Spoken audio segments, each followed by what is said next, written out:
Hi, and welcome back to Lisa's Stamp Studio. My name is Lisa Curcio. I've got a technique for you today called triple time. It's where we take 3 pieces of cardstock and stamp across all 3 layers at the same time. Here's a quick look at the card we're going to be creating together today. You're going to be able to find the pictures and the cutting dimensions for this card down in the video description below. And while you're there, I would love to invite you to subscribe to my YouTube channel. Make sure you click that small bell icon that's next to it, so you'll receive notifications of not only when I share new videos, but when I'm live right here on YouTube. Let's head over to the stamp table and let's get started on today's project. Here's a better look at the card I shared with you in the introduction. We're going to start with 3 pieces of Whisper White cardstock. You'll notice that they're varying sizes. You're going to need to tack them in place one on top of the other for this technique. If you own temporary adhesive, that will work, but I don't, so I like to use my snail adhesive, and I'm going to give you kind of a crazy but useful tip. I'm going to add a small amount of adhesive here to the outside edges because I found that just tacking it in the center, it wiggled a little bit while I was stamping. Then what you can do is you can actually just rub this adhesive on your jeans, or in my case, I'm going to rub it right on my sweater, just to reduce some of the tackiness. I'll take the next size layer and then I'm going to center this top to bottom, side to side, the very best that I can.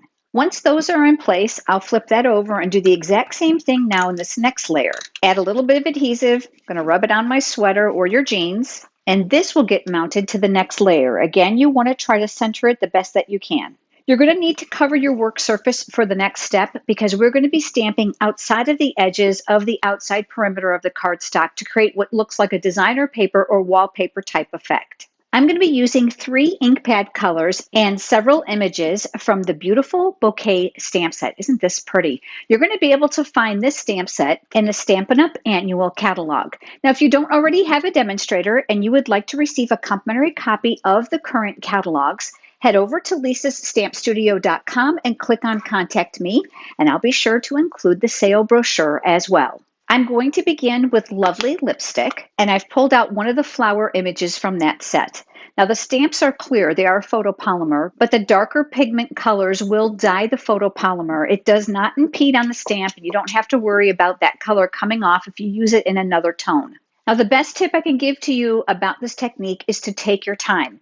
You will need to make sure that you ink the stamp well. You'll want to make sure you don't have ink around the outside circumference of the image because you're going to need to gently tip it and rock it a little bit to get over the layers. I'll be using this flower in the Lovely Lipstick ink for my first image. Start over.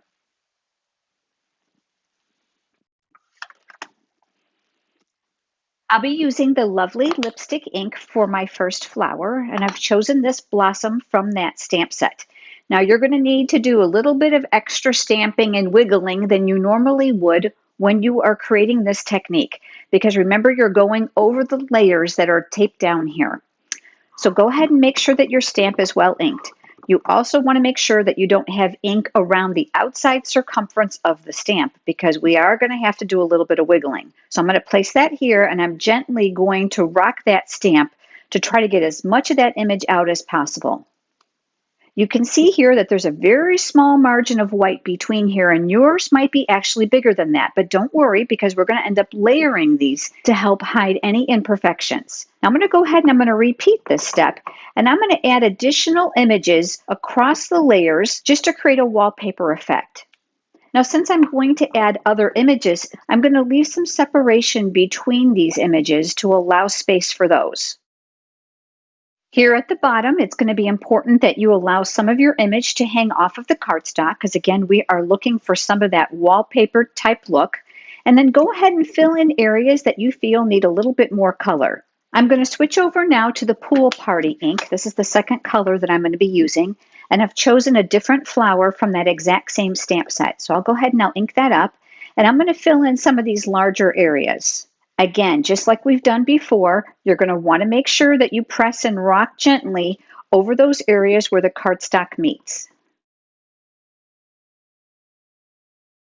I'm going to go back to the Lovely Lipstick ink one more time, and I've chosen a smaller flower from the stamp set, and I'm going to fill in some of those areas.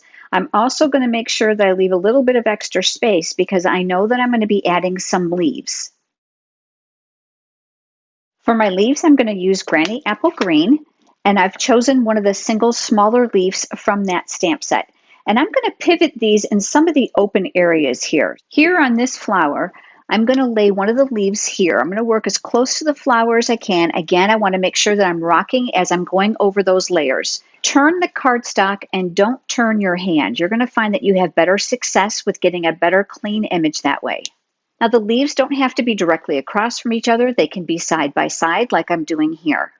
Do you see that I have a little bit of an oops right here with my ink? So you know what I'm going to do? I'm going to do my best to camouflage that. So I'm going to add a leaf right over the top of it. I also want to make sure that I'm not adding my leaves all on one side because I want to fill those areas to make this look like a patterned background.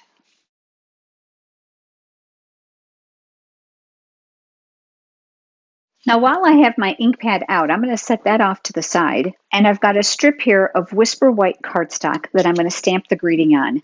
I've chosen the words from that same stamp set, Happy Anniversary, and this is one reason I absolutely love this stamp set. Look at the abundance of greetings for both the outside and sentiments for the inside of your cards. Everything from happy birthday to thank you to wedding and anniversary are all included. Now you're going to notice the images on here look very small, and that's because the stamp set is quite abundant. There are actually several sheets of photopolymer stamps in here, so the images here were condensed to fit inside. I'm going to ink up my greeting in that lovely lipstick ink, and I'm going to stamp this over to the far right side. Now that we have our pieces finished, we're going to go ahead and do our layering. Now let's talk about dislodging these, because remember we put a small amount of adhesive on here.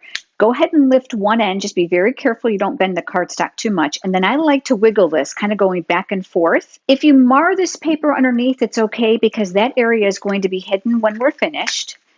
And then I'll do the same thing here and twist this end. You're going to want to keep these in order. Boy, did I learn that the hard way, because otherwise you're going to be twisting and turning to try to line them up.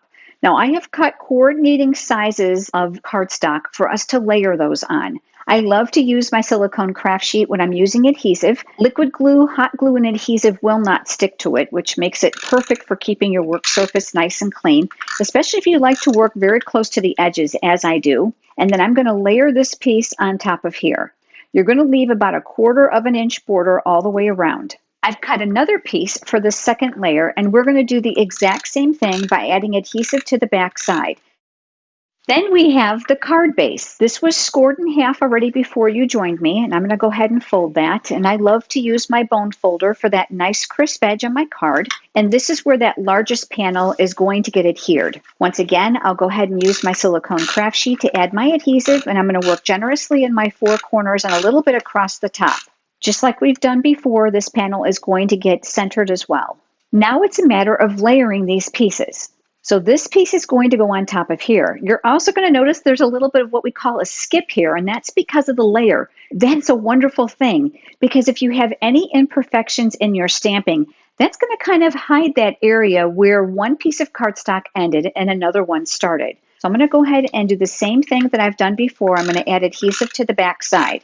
It's important now to line this up the very best that you can so that you have a continuous pattern to the eye. Our last panel is going to require adhesive on the back side. This one will also need to be mirrored. I'm looking to make sure that my leaves and my flowers are aligned the very best that they can before I go ahead and I tack that down.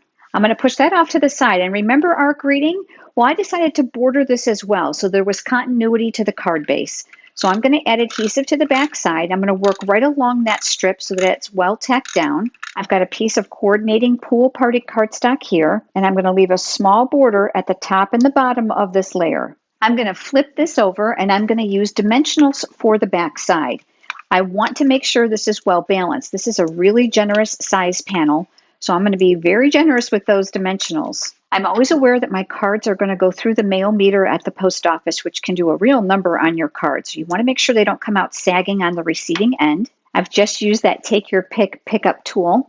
I absolutely love this for taking off those dimensional backings, and it certainly helps keep those small pieces wrangled. I'm going to place mine across the center, but I want to give you another tip. If you have an area that doesn't look so good, maneuver your greeting to hide that. It's a great way to look purposeful in your design while at the same time compensating for some errors you may have made. Now this area was quite plain to me, so I chose to bring in the glitter enamel dots. I'm going to use that Take Your Pick tool with the paper piercing tool attachment once again, and I love the shimmer in these. and these match that ink. This is the absolute beauty of Stampin' Up! Products. So I'm going to place my center one here, and I'm going to place one now on either side of this, just to add a little pizzazz here to the front of that card. And there we have today's card. Here's the one we created together today, the one I created before you joined me.